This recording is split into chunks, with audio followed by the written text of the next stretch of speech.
Olá, boa tarde a todas e a todos que acompanham o canal Resistentes. Hoje nós estamos aqui fazendo uma gravação para o projeto que nós iniciamos quinta-feira com o professor Adelino, que é o projeto Cidadania Política em Movimento.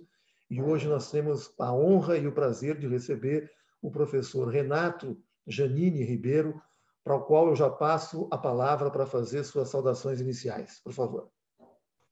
Bom, quero cumprimentar a todos, dizer que estou contente de estarmos nesse diálogo e dizer especialmente que ciência e educação são dois fatores fundamentais para o crescimento de qualquer sociedade hoje em dia. Então, por um lado, estão muito ameaçados no Brasil, que é um grande problema. Por outro lado, para superarmos esse presente pesadelo sanitário e político, a ciência e a educação são fatores fundamentais. É isso. Adelino, com você, meu querido. Obrigado, Cláudio. Queria dar boa tarde a todos que acompanham o nosso programa Cidadania Política em Movimento. Cumprimentar o nosso querido professor Renato Janine Ribeiro. Eu estava dizendo nos bastidores que tive o privilégio de acompanhar algumas aulas. Eu não era aluno da USP, mas às vezes a gente ia assistir uma outra aula, não é? E eu acompanhei algumas aulas no campo da filosofia política com o professor Renato. Professor Renato, esse programa, essa é a segunda edição, nós tivemos semana passada dialogando com o querido Paulo Betti e hoje temos o privilégio de poder conversar com o senhor. O programa tem uma inspiração, o título, né, na trajetória política, inclusive da deputada Luísa Erundina, que é uma amiga em comum, né? E a Luísa Erundina insistia na formação, insiste ainda, para a cidadania política. E em vários diálogos com ela, ela repetindo essa expressão, e nasce esse programa com essa perspectiva de falar de cultura, de falar de filosofia, de falar de política, de cidadania, de arte, falar de religião, de direitos humanos. E esse diálogo com o senhor hoje, ele tem eu diria assim, uma dimensão muito especial. Nós estamos num momento de ataque às universidades públicas, né? Na verdade, esse desmonte das universidades. Eu sou professor no Instituto Federal de São Paulo, campus Piracicaba, e esse ataque às universidades vem desde o golpe de 2016.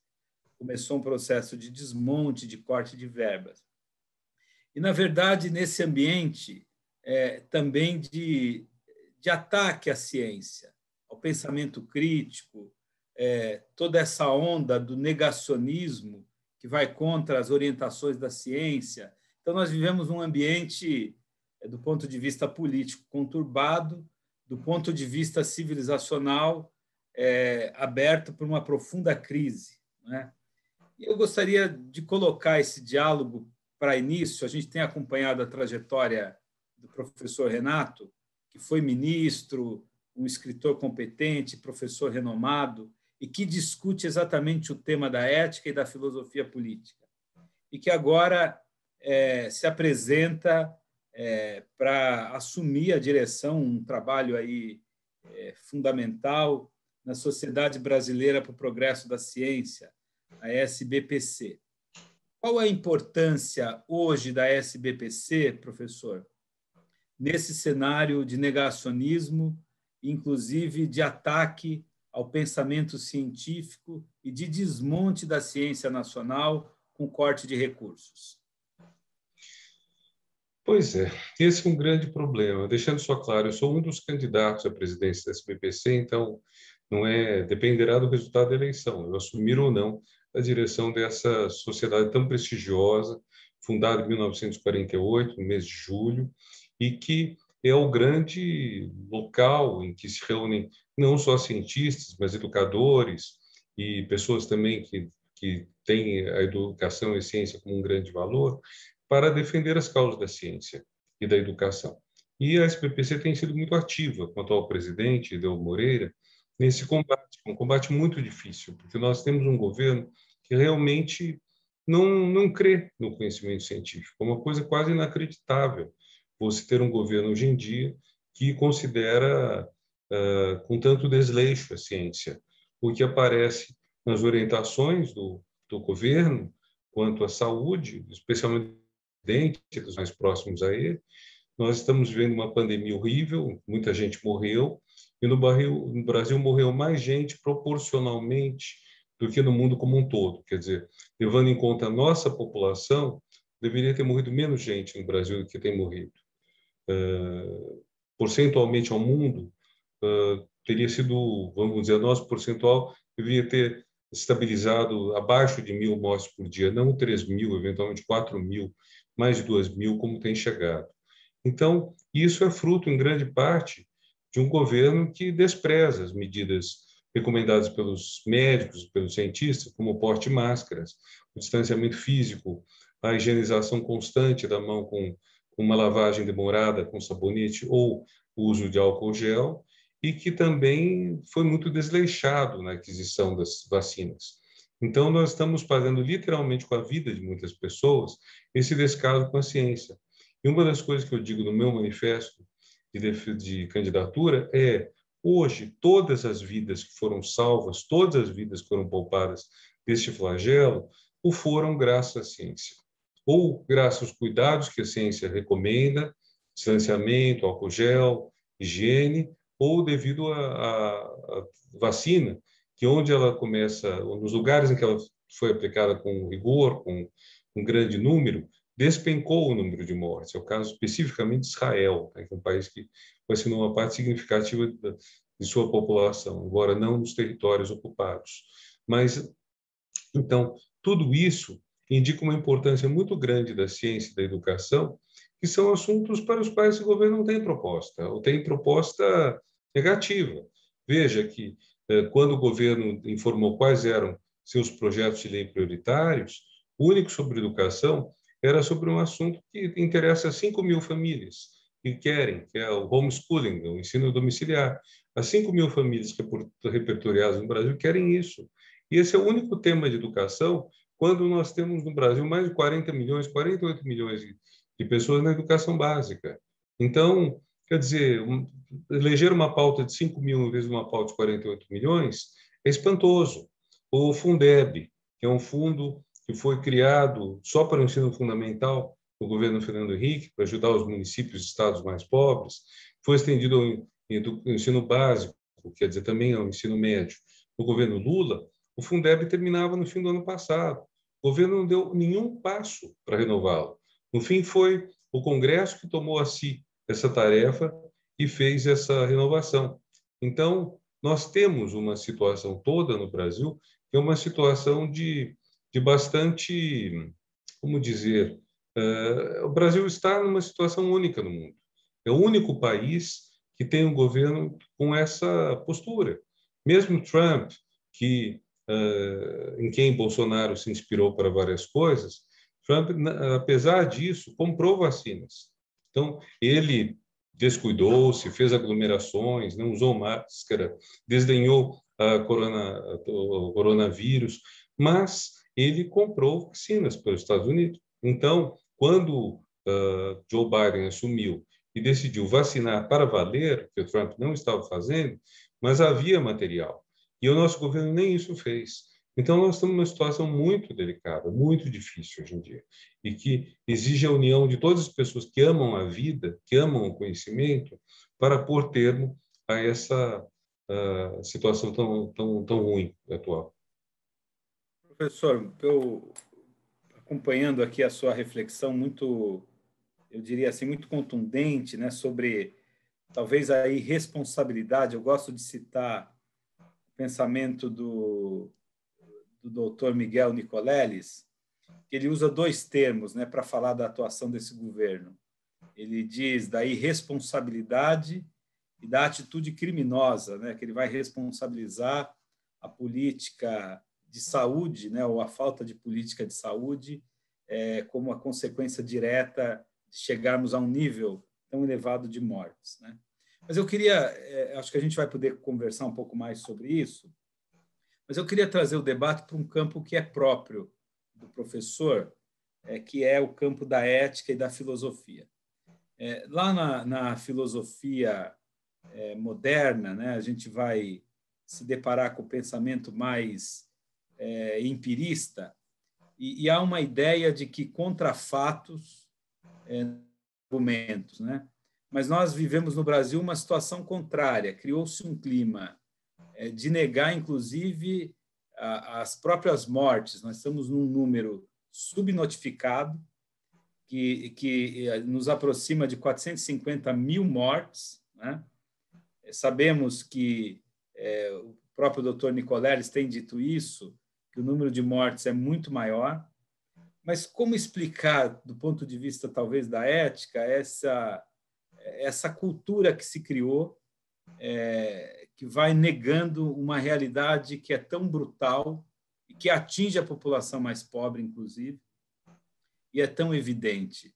Não sei se a filosofia pode nos ajudar a interpretar rapidamente, professor, esse contexto de negação da própria realidade brutal e violenta da morte e da fome. Cláudio quer falar? Adelino, me permita colocar mais um elemento nesse questionamento, nessa reflexão que você coloca para o professor Renato Giannini.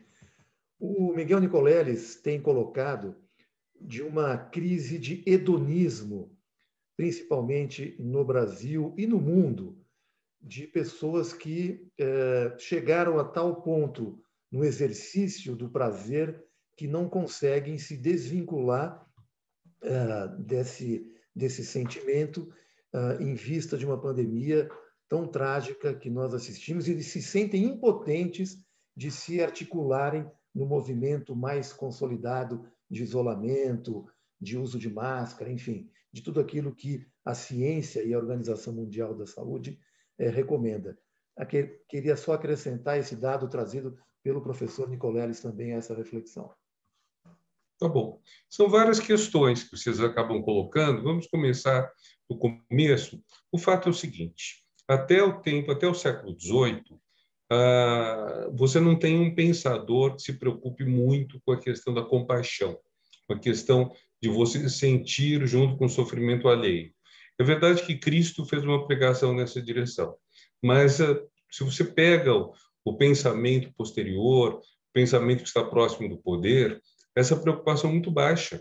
É só com Rousseau, na metade do século XVIII, que surge a ideia de que a característica mais importante do ser humano seria o que ele chama de piedade, que eu traduziria como compaixão, que é você sentir o sofrimento do outro ser vivo. Então, você vê um outro ser humano com dores, você se condói dele. Você vê um animal sendo surrado, você tem pena dele, procura estancar esse sofrimento. Então, somente, 250 anos atrás, menos de 300 anos atrás, que a filosofia começa a discutir a questão da compaixão, ela se torna importante. E isso é relevante porque, na mesma época em que Rousseau está escrevendo essas ideias, as execuções, as condenações à morte são muito numerosas, são públicas, são espetáculos.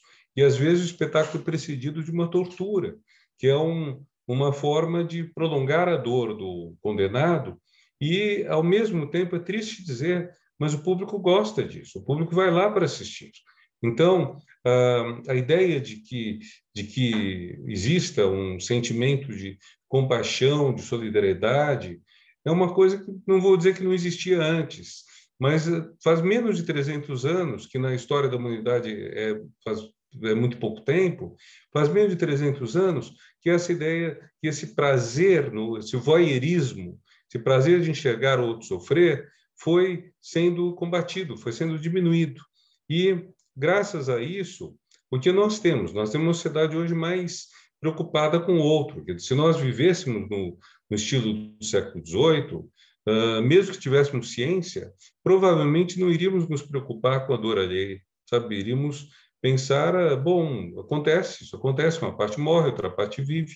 Agora, quando começa essa ideia de compaixão, de solidariedade com o outro, direitos humanos também, tudo isso vem junto, quando começa isso, uma parte da sociedade continua seguindo essa velha forma, essa velha ideia de que de um prazer no sofrimento alheio. Só que isso fica, de certa forma, ocultado. As pessoas têm vergonha de dizer isso, não há espaço para elas. Durante bastante tempo no Brasil, não houve espaço para esse discurso.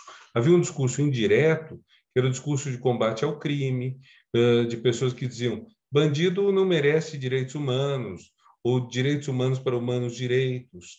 Como se você pudesse saber, antes de um julgamento livre das pessoas, quem realmente merece, quem é bandido, quem não é. Quer dizer, então, você nem tem essa condição. Então, quando o Brasil começa a ter uma sociedade, Brasil e o resto do mundo, começam a ter essa coisa mais solidária, continua havendo uma parte que está vivendo, que ainda deseja, ainda tem esse tipo de paixão no sofrimento alheio.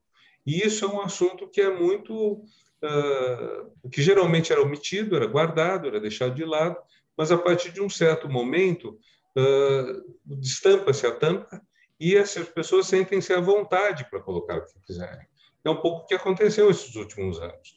No Brasil, nos Estados Unidos, na Hungria, nas Filipinas, em países nos quais, vamos dizer, esse ódio cresceu. Ou então, mesmo em países em que esses grupos são minoritários, como na França, você tem um partido forte, um partido numeroso, com muito voto, que é a Reunião Nacional da Marine Le Pen, que é um partido que também prega algum tipo de rancor, de aversão, de expulsão do outro, não com tanta veemência quanto aqui no Brasil.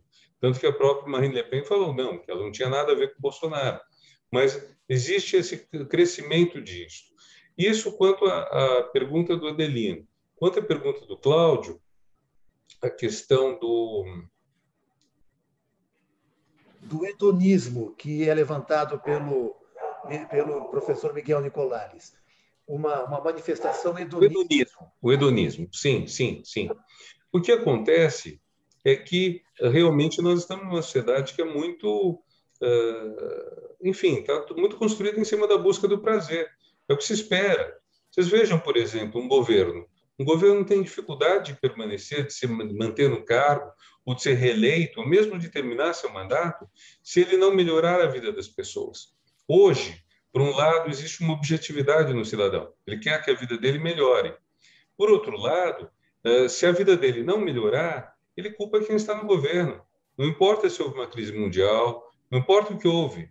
É muito difícil você ter cidadãos reelegendo um governo em cujo mandato a economia não tenha melhorado, a sensação de satisfação não tenha melhorado. E isso leva as pessoas a quererem sempre mais. Então, se você mantiver o seu nível de vida do ano passado, para você é insuficiente. Então, num país como o Brasil, que é um país que funciona com uma certa gangorra econômica, isso é muito grave, porque você tem momentos em que o país está desenvolvendo-se bastante, está indo bem, todo mundo está feliz.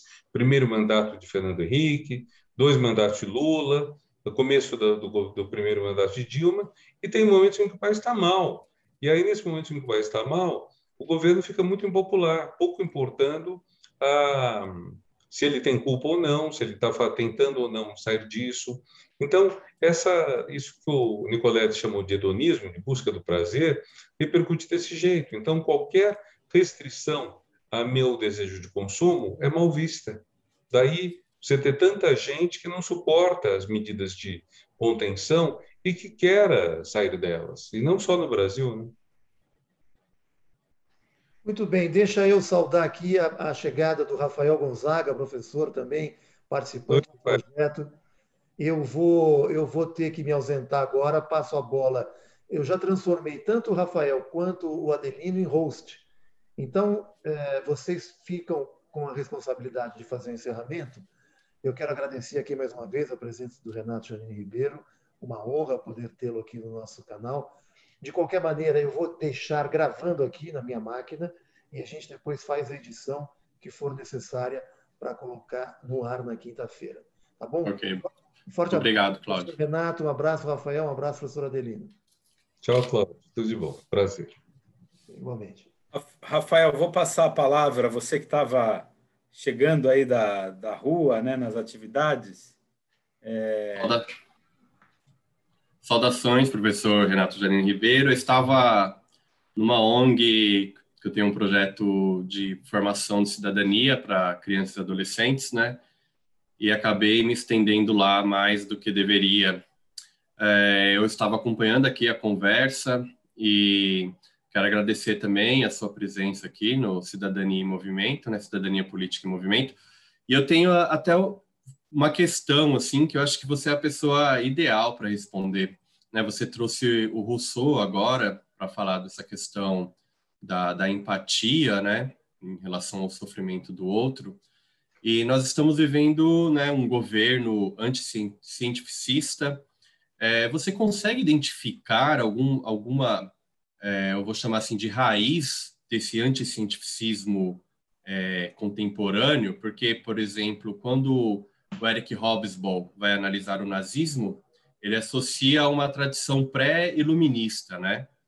E junto a essa pergunta, eu também faço uma outra pergunta. É o momento da gente afirmar com mais convicção ainda os valores do iluminismo diante desse anticientificismo que nós estamos vivendo? Eu penso que são, sim, os valores do iluminismo, ao mesmo tempo de Rousseau, mas Rousseau ele próprio não era iluminista. Rousseau dava muito mais importância ao sentimento do que à razão, né? Mas, na verdade, esse mundo que foi sendo construído de lá para cá, com a Revolução Francesa, com a democratização de muitos países, é um mundo que é filho tanto das luzes, isto é, do conhecimento, quanto da empatia, isto é, do afeto. Então, é um mundo em que, vamos dizer, a ideia de relação com o outro vai se tornando mais positiva, e o conhecimento também. Agora, o problema que a gente está vendo é o seguinte: quão fundo foi implantado todo esse mix de empatia, compaixão e de conhecimento e ciência? Ou isso ficou na superfície, de modo que quando você tem um momento de crise, surge bastante gente, não digo a maioria da população, mas surge uma proporção significativa que, por exemplo, acredita que a Terra é plana. 20% dos brasileiros, segundo recente pesquisa, creem que a Terra é plana. Bom, isso é espantoso, porque crer que a Terra é plana não faz muita mudança na vida das pessoas. Elas continuam usando GPS, continuam usando coisas que supõem que a Terra não seja plana, né? Mas na vida cotidiana delas, isso não faz muita mudança. Mas a descrença na ciência é muito grave. Faz talvez 2 anos, foi antes dessa pandemia, o New York Times publicou uma matéria sobre o Nordeste brasileiro. Eles fizeram uma pesquisa lá, eles ficaram meio preocupados com o fato de que estava caindo a vacinação contra as doenças infantis, sarampo, por exemplo, e que algumas doenças estavam ressurgindo. Não só eles estavam preocupados, as autoridades estavam preocupadas, e aí descobriram uma coisa curiosa, que os pacotes de dados dos celulares cobram o seu acesso ao YouTube, enfim, são pacotes de dados, mas eles geralmente te dão acesso ilimitado ao WhatsApp. E tudo que vem para o WhatsApp, inclusive vídeos, clipes, YouTube, não é tarifado. Então, as pessoas estavam recebendo muitos vídeos dizendo que a vacina não é nem a vacina contra a Covid, as vacinas contra as doenças já tradicionais, doenças da criança, que as vacinas eram ruins, elas faziam mal para a saúde, fariam mal para as pessoas. E muitas pessoas acreditaram. Bom, por seus portas. A gente corta, é isso que eu ia falar, a gente corta. Muitas pessoas acreditaram nesse discurso. Agora, por que cargas d'água vai haver gente pregando a doença? Por que cargas d'água há gente que tem a maldade de pregar às pessoas que não se vacinem, quando são vacinas que já existem há muito tempo? Realmente, para mim, é muito difícil entender isso. Quer dizer, é uma pergunta, as pessoas estão fazendo isso por ignorância, mas acreditam mesmo que a vacina é negativa, ou estão fazendo por maldade, querem aumentar a mortalidade? É muito difícil saber, muito difícil. Quer dizer, não conheço pesquisas até agora que digam isso. Aparentemente, você tem uma parte da população que acredita nessas histórias. Acredita. Há uma história famosa, já foi contada sobre vários países, de um lugar em que crianças são vacinadas enfim, por um grupo de estrangeiros, e depois as famílias, depois vem um grupo e corta os braços que foram vacinados das crianças, porque acham que foi inoculado alguma coisa negativa para elas. Uma história horrorosa. Então, dá a impressão de uma coisa desse tipo aqui. Quer dizer, mas, enfim, no Brasil, praticamente toda a população é alfabetizada, houve campanhas de vacinação em escala nacional, nós conseguimos cobrir praticamente todo mundo. E é uma coisa que não é só do Brasil, do mundo todo. Há uma vacina que acabou com uma doença, que é a vacina contra a varíola. Varíola matou centenas de milhões de pessoas no século XX, foi tão recentemente, idade dos nossos pais, avós, bisavós, e a vacina matou uma quantidade enorme, centenas de milhões. E desde 1970, 80, ninguém contrai varíola, graças à vacina. Então, é muito estranho você ter gente se opondo a isso. Muito estranho. É uma questão difícil de você responder. Olha, eu acho que esse é um tema que a gente pode, inclusive, deixar o convite para o professor Renato até abordar numa perspectiva da ética, né? Você tem os bolsonaristas, aqueles adeptos, não é, mais aguerridos ao bolsonarismo e que acabam abraçando o negacionismo por extensão a uma visão política. Mas há um grupo que não necessariamente é bolsonarista. Eu tenho contato, por exemplo, professor Renato, tenho estudos das religiões, né? Então grupos críticos a esse governo e religiosos, né? Por exemplo, estou pensando aqui no grupo ligado ao Santo Daime.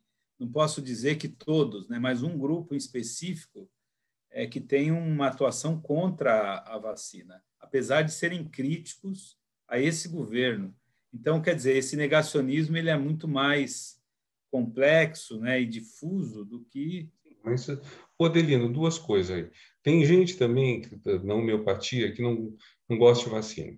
A vacina é uma obrigação legal.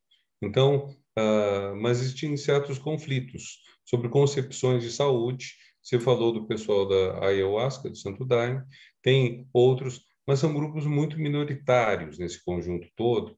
E mesmo as pessoas que eu conheço, que se tratam com homeopatia, que disseram no início que não iam se vacinar, elas estão acabando se vacinando, sabe? Porque acaba percebendo a importância da vacina.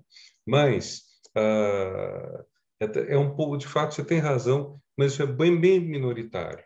E as pessoas não fazem uma campanha contra o conhecimento.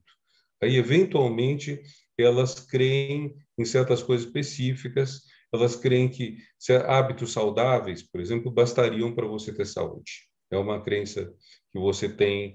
Inclusive, você tem pessoas que dizem que se você está bem com você mesmo, você não terá câncer, que câncer seria uma doença causada por uma psique tensa, e os médicos desmentem isso. O doutor Drauzio Varela, que é um grande especialista em câncer, ele é muito preocupado com isso, porque eles, além de ser falsa, essa tese de que o câncer é causado por dor, por sofrimento, por coisas maltratadas psiquicamente, além disso, ela responsabiliza e culpabiliza o doente.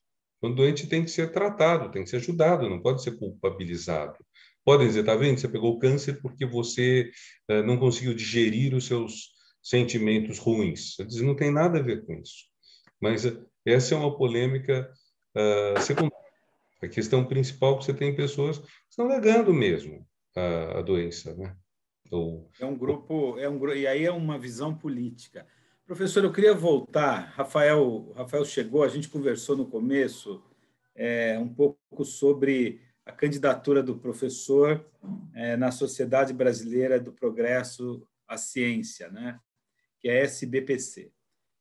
A SBPC é fundada em 1948, justamente no ano da Declaração Universal dos Direitos Humanos. Eu gostaria de falar um pouco mais da importância até dessa disputa. O professor tem uma carreira e uma trajetória maravilhosa de contribuição ao conhecimento no Brasil.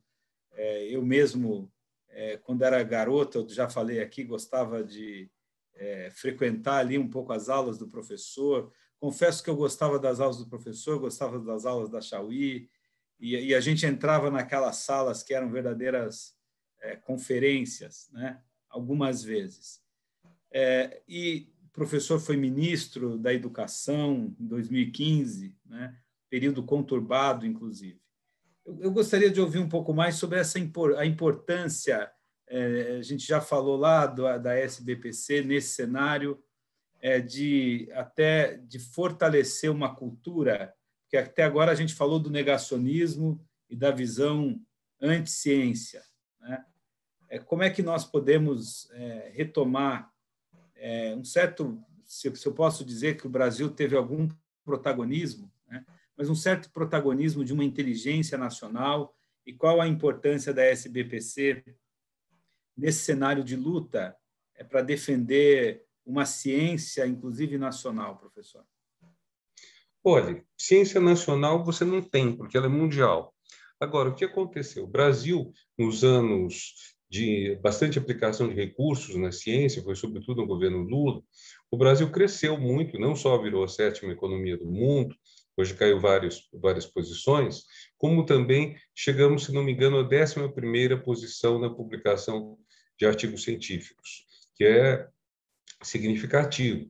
Claro, se a gente fizer per capita, é mais complicado esse cálculo, mas esse cálculo geralmente é feito por número absoluto, não por número relativo. Mas se a gente pensar também o número de publicações científicas que o Brasil faz, levando em conta o número de pesquisadores que no Brasil, é um número bom. O Brasil publica bem, publica coisas boas, nas áreas científicas laboratoriais, em que a interação internacional é fundamental, nós temos uma boa interação, conhecemos bem os outros países, estamos bem articulados com os outros. Então, o Brasil avançou bastante. Tem certas coisas que são êxitos brasileiros mesmo, na ciência ou na aplicação da ciência. O próprio Programa Nacional de Vacinação é um êxito. Os programas de inclusão social, conduzidos ao longo de vários anos, foram conduzidos com conhecimento científico. Um dos programas que eu gostava, não lembro o nome, era o programa para ir atrás de pessoas que têm miopia. Porque muitas vezes a pessoa tem miopia e não sabe que é miopia. Porque, enfim, ela nunca teve experiência de enxergar melhor, ela acha que o mundo é assim. Não que o problema está no olho dela. Ou a questão do Brasil é sorridente, melhorar os dentes das pessoas. Tudo isso requer ciência. Você tem que ter condições de levar aos lugares mais distantes do mundo, por exemplo, do Brasil, gabinete de dentista, tudo mais. Então, você tem isso tudo. Foi uma situação em que as pessoas estavam se beneficiando da ciência e a ciência beneficiando as pessoas. Morreu esses dias, dia 22, um chinês que foi inventor do milho híbrido, do arroz híbrido, aliás. Nasceu em 1930, morreu com 91 anos e foi quem, com pesquisas muito demoradas, mas muito empenhadas, conseguiu chegar a uma variedade de arroz híbrido que aumentou muito a produtividade do arroz por hectare e calcula-se que só na China 80 milhões de pessoas estão vivas hoje graças a esse acréscimo de comida. Quer dizer, ele aumentou a produção o suficiente. Para terem ideia, a China hoje tem quase 1 bilhão e 400 milhões de habitantes. Então, é um país extremamente populoso, muito populoso. Cresceu, mas a China também fez uma contenção populacional. Tanto que a Índia, que tinha mais ou menos, acho que 70% da população chinesa, está empatando. A Índia vai passar a China em população. Porque a Índia não fez a mesma contenção populacional. E a China fez por quê? Porque não teria como alimentar todo mundo. Mas, ao mesmo tempo, ela melhorou a forma de produção. O Brasil tem grandes êxitos na área agrícola, graças à Embrapa, e antes dela, ao Instituto Agronômico de Campinas, que desde acho que o final do século XIX, talvez, mas desde muito tempo, foi arrumando outras variedades de café existentes em ambientes nos quais o café antes não dava. Hoje o café se produz em cantos os mais diferentes do Brasil, com condições climáticas muito distintas, terra muito distinta, e se produz bem. E nós temos, além disso, uma pesquisa científica em áreas outras. Por exemplo, o Brasil foi pioneiro no mundo no uso do álcool como combustível. Então, numa época em que, enfim, todo mundo usava combustível fóssil. Você queimar no seu carro uma gasolina, um petróleo, que demorou bilhões de anos para se formar, é quase um absurdo. Quer dizer, muito melhor você usar o álcool. Melhor ainda, claro, você usar menos o carro, melhor você partir para um carro elétrico alimentado por fontes não poluentes, por fontes que não consumam carbono, mas tudo isso, você tem cientistas desenvolvendo isso. Nós temos gente que conhece a Amazônia muito bem, pesquisa na Amazônia nossa é notável, e a Amazônia é um habitat de biodiversidade gigantesco. Agora, isso tem que ser feito com muita seriedade. Não pode simplesmente dizer, bom, a Amazônia tem ouro, então vamos abrir para os garimpeiros. E veja, um dos problemas que, inclusive, está nessa pandemia é a chamada zoonose. São doenças que passam dos animais para o ser humano. Então, quando você começa a frequentar sem muito cuidado ambientes silvestres, você corre o risco de contrair certas doenças e depois trazê-las para o ser humano e o ser humano não ter defesa. Então, é um pouco isso. Eu acho que, se eu for eleito para a SBPC, a minha ideia é realmente a gente fazer uma grande união em prol da ciência, da educação, manter a linha do que já está sendo conduzido hoje, que está sendo muito bem conduzido pelo atual presidente, Hilder Moreira, que não pode ser reeleito. Então, essa é uma das razões da minha candidatura, porque eu gosto muito da gestão atual, mas, enfim, vamos ver o que a gente consegue fazer. Queria agradecer muito a atenção de vocês, sabe?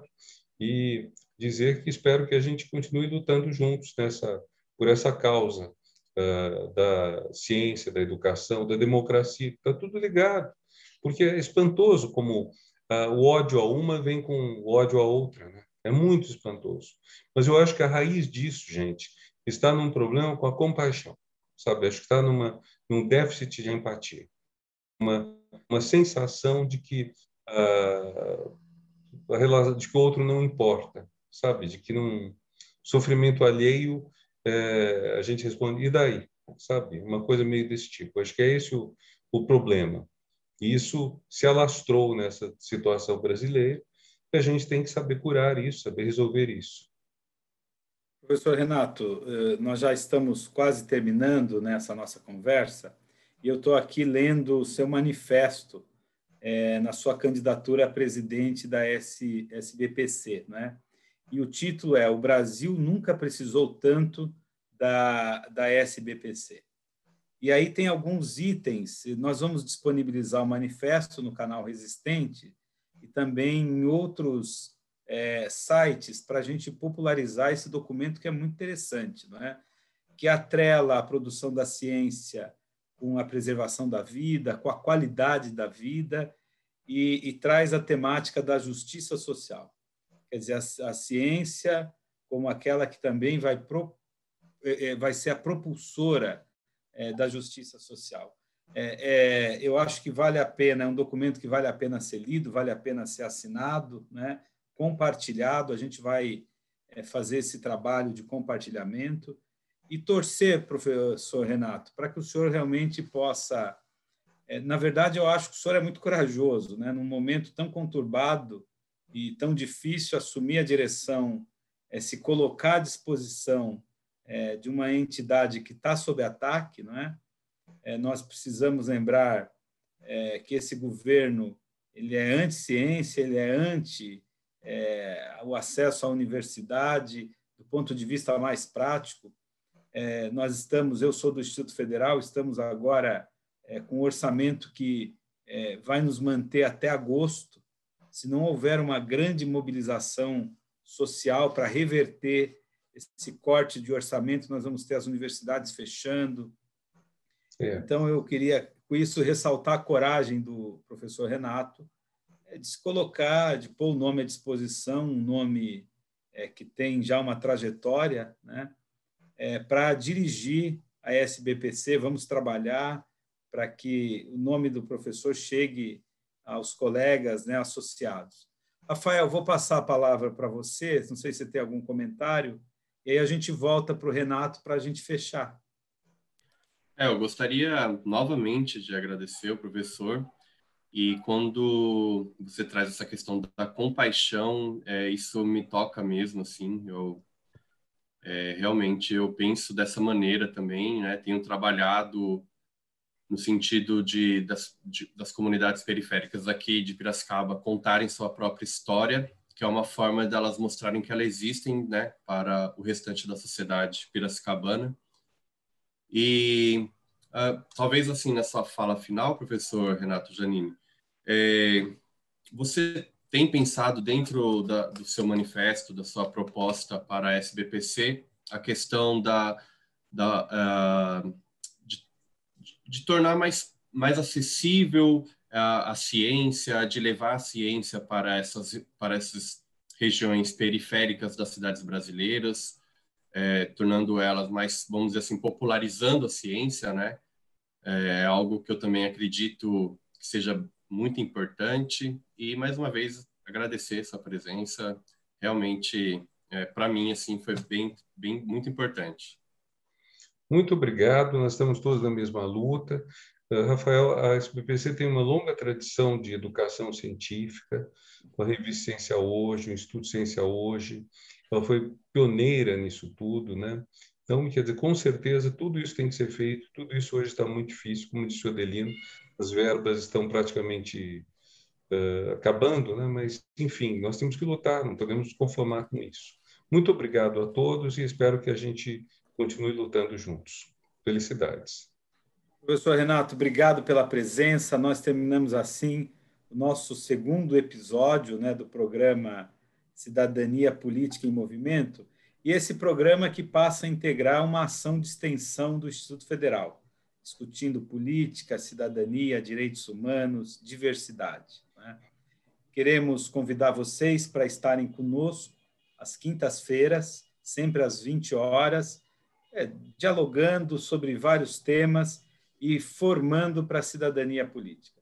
Uma boa noite a todos, muito obrigado pela audiência. Professor Renato, a casa é sua, espero contar com o senhor em outros momentos, depois de eleito na SBPC, possa estar conosco para ajudar, né, se o programa puder ajudar a também difundir ciência. Rafa, boa noite, um abraço a todos. Boa noite. Obrigado, então. Tudo de bom para vocês. Tchau, professor.